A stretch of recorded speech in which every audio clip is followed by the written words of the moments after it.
Institute in Brussels, and then board member of ECAS. And I'm going to talk to you on behalf of ECAS, not on behalf of the Danish Cultural Institute. I'm not going to talk about sports, and I'm going to talk about the global village called Europe. I'm going to talk about how to get people involved in participative democracy. So it's from a slightly different point of view.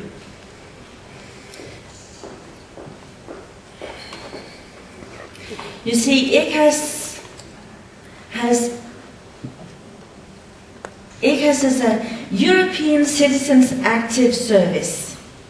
That means that it tries with NGOs, and actually there are not very many sports NGOs. That's quite funny.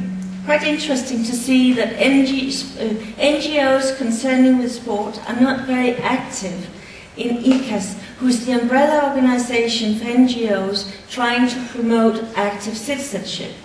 So maybe we have something there that you could think about. Also, ECAS has established 10 years ago a signpost for people, for citizens in Europe that move around, that are mobile because of sports, because of arts, because of whatever, have to live in another country, gets into some sort of trouble with the legal systems there. So they have organized a signpost for mobile Europeans to help people getting through the legal systems. Just imagine you marry something from another country and get divorced. Which legislation do you have to follow? Also, ECAS is promoting active citizenship. It does it in different ways, both by conferences like this one, congresses, that kind of thing, with people, stakeholders, but also in trying to reach out to people on the floor, me, you, everybody, to take part in active citizenship. And they've actually been part of developing quite some methodologies, and one of those I'm going to show to you. So the 3 C's, I don't have to say them because you can see them there. I just want to tell you what they do for NGOs. They try to help them to organize themselves within their context. ECAS has been very active in the new member states because there was almost no civil society, and they have really done a fantastic job to organize the NGOs there. They also try to help NGOs to European funding. They are extremely close to the European Commission and knows exactly who to get in contact with if you have a problem, and if you want to do something with other NGOs across the borders. Not, of course, in your own local area, but if you want to go across the borders. And then, instead of going on to create new NGOs, what they do is to try and act as this network, umbrella network, to connect NGOs. So it's quite an NGO bank. So also maybe for sports organizations, I think it could be an idea to sign up. They have recently, with the signpost, made a survey and seen what are the most important 3 issues that European citizens are concerned about and are asking legal advice for. And you can see them here, so I don't have to read them. And now I want to come to the most important thing. Now listen,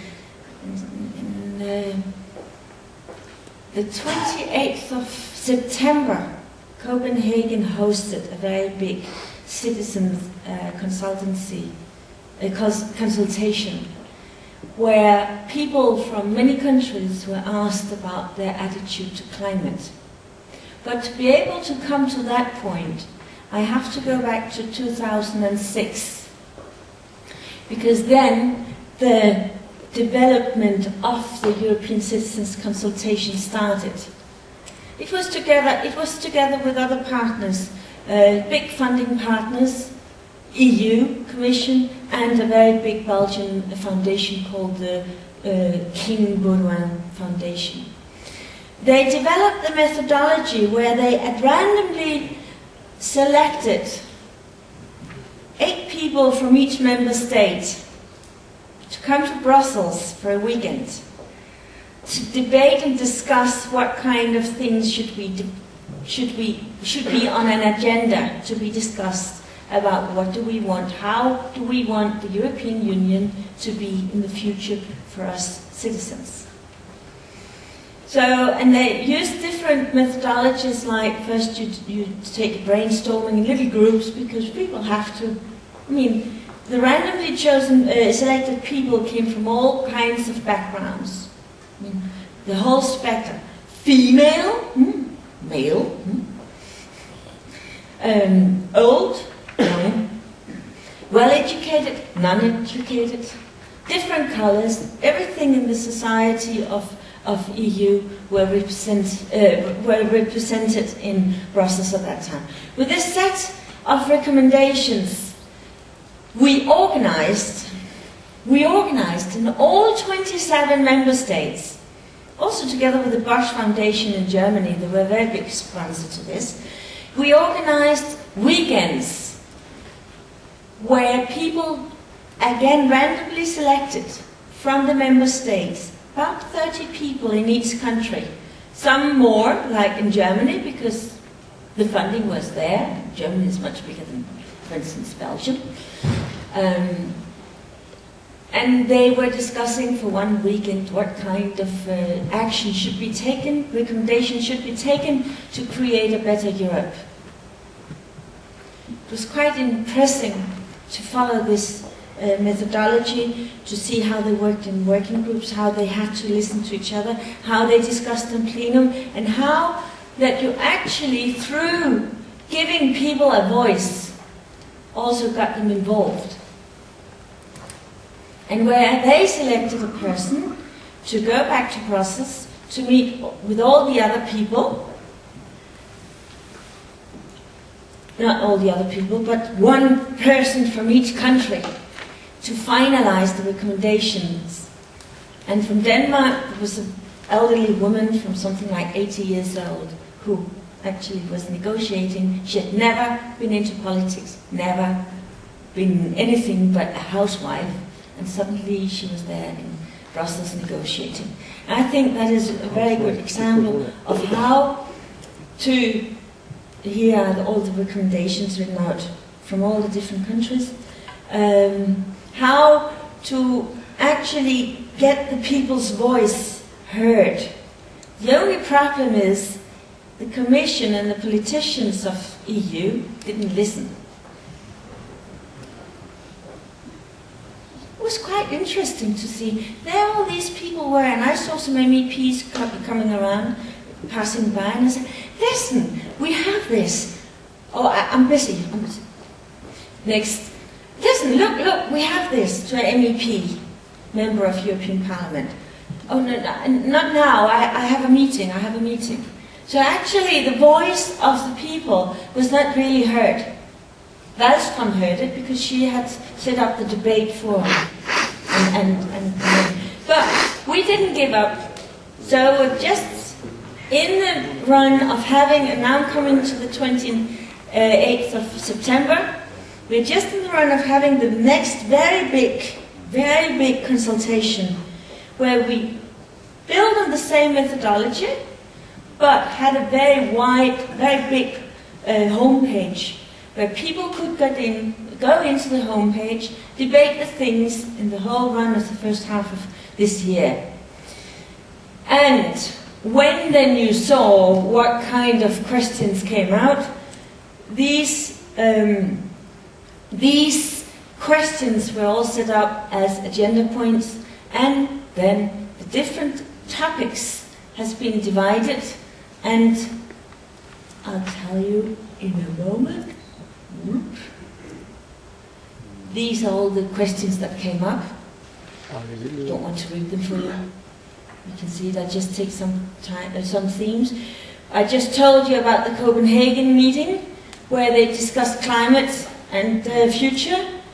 In Bratislava next week, they're going to discuss healthcare and health promotion, which is very much linked to this conference. And in Nice, they're going to discuss education. And in Berlin, they're going to discuss employment conditions and labour. And then in Dublin, social welfare. So in that sense, we've doubled the effort, but not lost sight of the target. It's a much bigger consultation. And in fact, what we are trying to do now is, how do you really get some sort of impact? How do you get the European politicians and the local politicians to listen to what you have to say? It's quite, we've tried out this methodology now for quite some time, you see, 3 years, and now we want to take it one step further, and that is to have the same consultation but under methodology. To ask the people of Europe, the same sort of randomly selected people of Europe, to come and discuss how best to get in contact with politicians all over Europe, in Brussels, and also how best to have an impact as an active citizen in Europe, in the global village called Europe. Thank you.